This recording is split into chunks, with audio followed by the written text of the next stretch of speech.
Early last year, as many of you know, my life was going through a significant amount of transition, to say the least. But on the same day, I was gifted a needlepoint from a mentor of mine that had a quotation from St. John of the Cross, which is a phrase that we all know, in the dark night of the soul, right? We're familiar with that. Does anyone know how that quotation ends?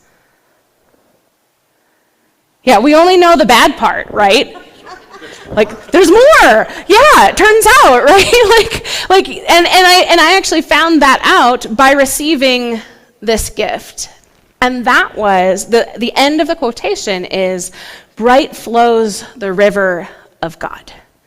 So the idea being that when everything else has fallen apart, there God is to nourish and to strengthen and to give new life. Now, if you know what culturally the dark night of the soul has come to mean, it's really hard to see that. And the thing that you can access at best as you're going through it is God's presence, so that you're not alone as everything is falling apart. Holy Week is a story of everything falling apart.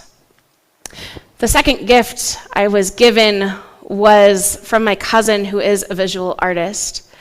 And many of you also know that about 6 years ago, I lost my mother, who was also a visual artist. And my cousin inherited all of my mother's art supplies.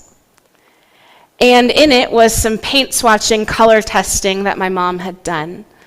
Mixed in with the paper and paints in a big bag that we just said, "Here, Luna, you can have this." And what they did, it was my Christmas gift last year, was they made a posthumous collaboration piece where they took just the random paint swatching that my mom had done and breathed new life into it, new imagination into it, and created a completely new piece of art. Out of death came something beautiful. I want to focus on Mary Magdalene this Easter Sunday because she was extremely good at paying attention, at going and moving and tending to the thing that hurt. We know it was her hands who cared for Jesus' body on Friday night. And there was a mandatory day of rest, the Sabbath. And I imagine she was itching to go make sure everything was okay to continue her work of tending. She knew how to pay attention to what hurt. She knew how to tend a wound. She knew how to be amidst trauma and not look away.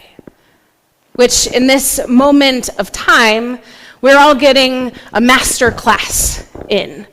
Can we stay in a relationship? Can we stay present to what is going on? And I imagine that as she brought herself closer to that tomb, that thing that she thought only held death, first she saw it empty, which is a shock to the system, right? You're expecting to see something. And right now, I think we're getting those kinds of shock to the system where we're not even sure where all the pieces have gone and everything that's falling apart. But she stayed close to it. And eventually, she brought herself a little closer in and began to look inside. And what did she see there? Angels. Bright flows the river of God. I imagine she was having her dark night of the soul. She's often relegated to the corners of Scripture, but new scholarship believes that she is one of Jesus' right-hand people, that we have overly masculinized the holy text, as has happened through history. But new scholarship is saying, no, she was one of the people who was one of the first evangelists. She was out there with the disciples who we know by name. She was instrumental to Jesus' movement and the spreading of his teaching. And everything fell apart on Friday. This thing that she had dedicated her life to, that she really believed in, suddenly Rome, in all of its violence, all of the only imagination it has is new and horrific ways to murder and oppress.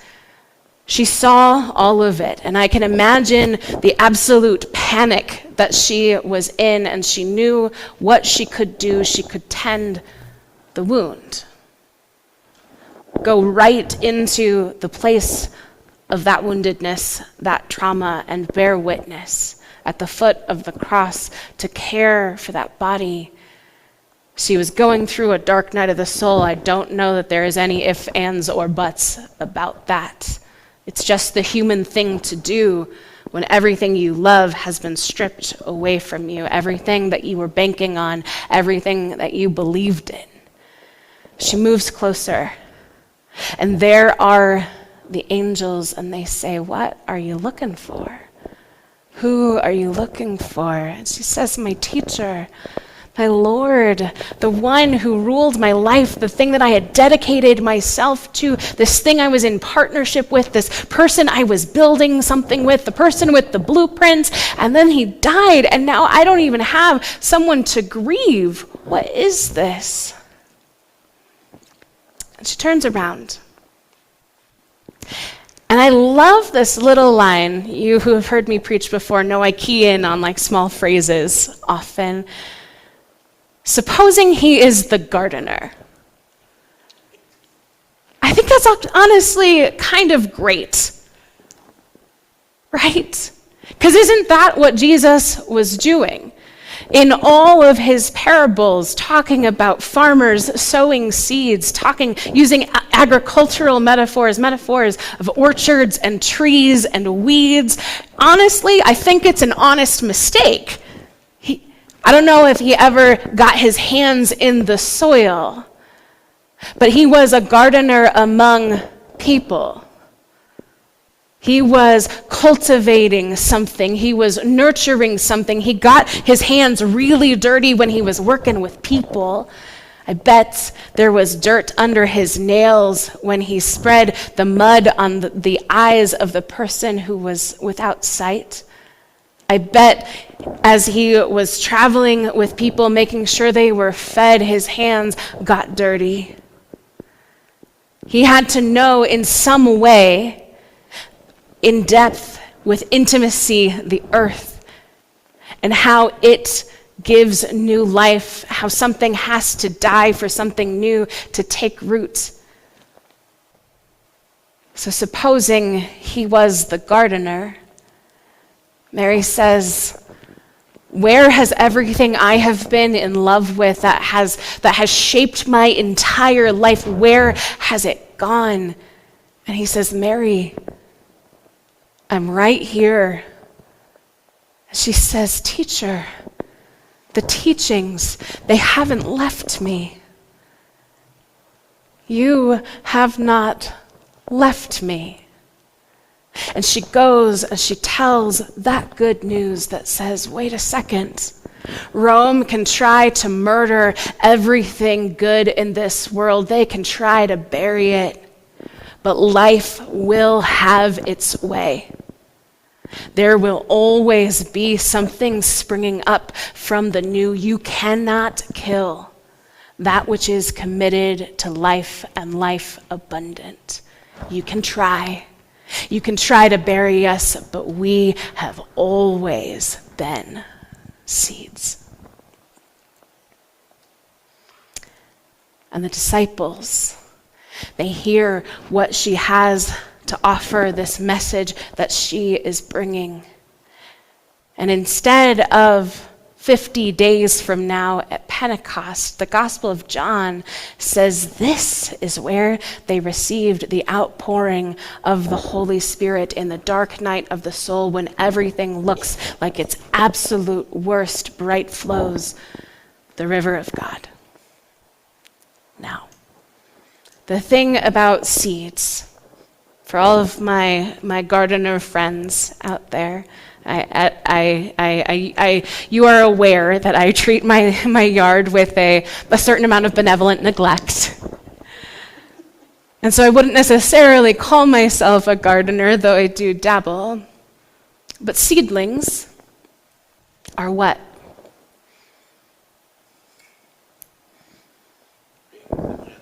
They're baby plants. Yeah, they're little. They're fragile. They're small. And what I understand from vegetable gardening is that the moment in time where you take them from inside to outside, you have to do what's called harden them, right? You leave them outside for a little while and bring them back before you put them in the ground. But even when you put them in the ground, some things don't survive transplantation. The ones that do are the ones that you nurture. Easter is a hope that needs nurturing. There is possibility in this moment. There are resources in this moment. There is hope in this moment, but it takes tending.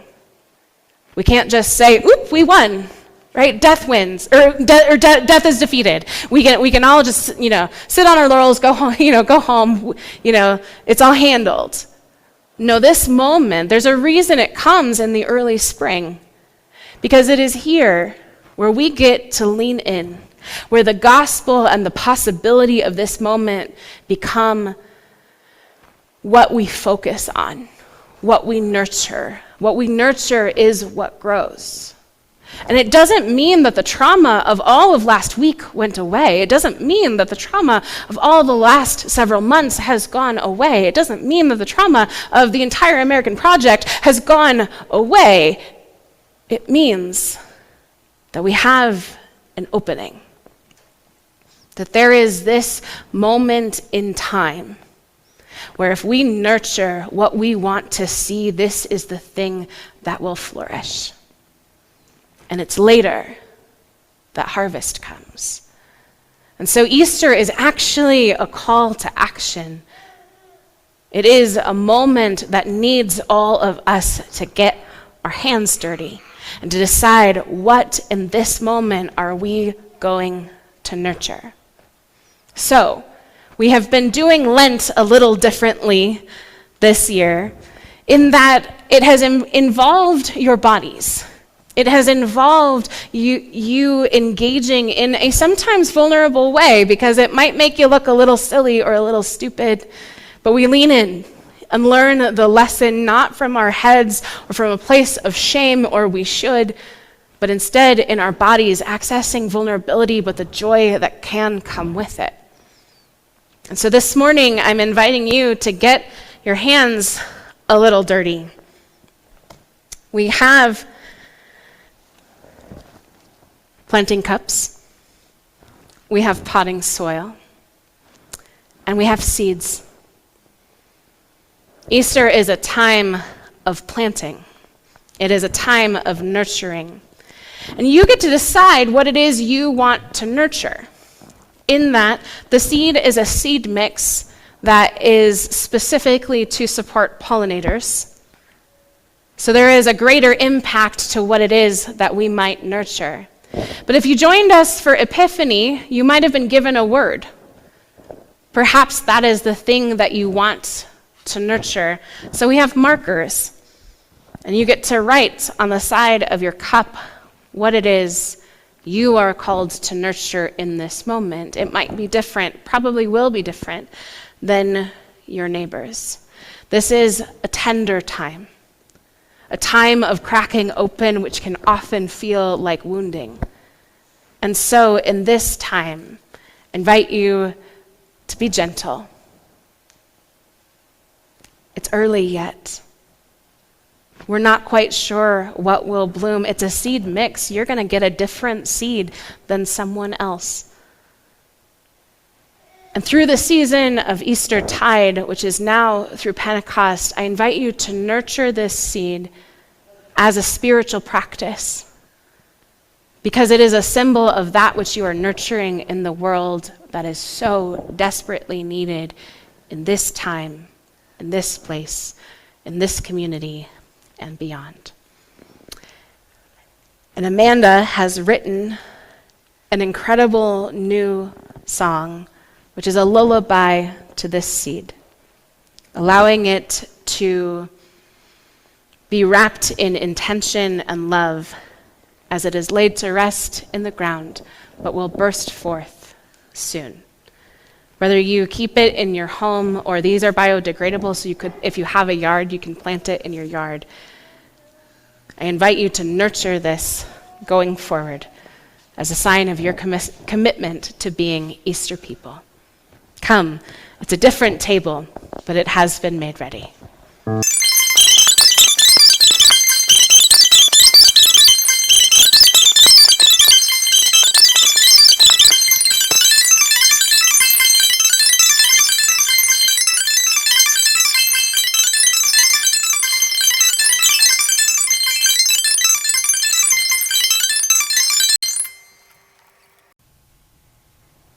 Dear ones, with Mary, may we find it within ourselves to nurture where we first saw only a wounding and find the new life, the new hope that needs tending in this moment. I am so grateful to be doing it with all of you. Happy Easter. He is risen. Alleluia. Hallelujah.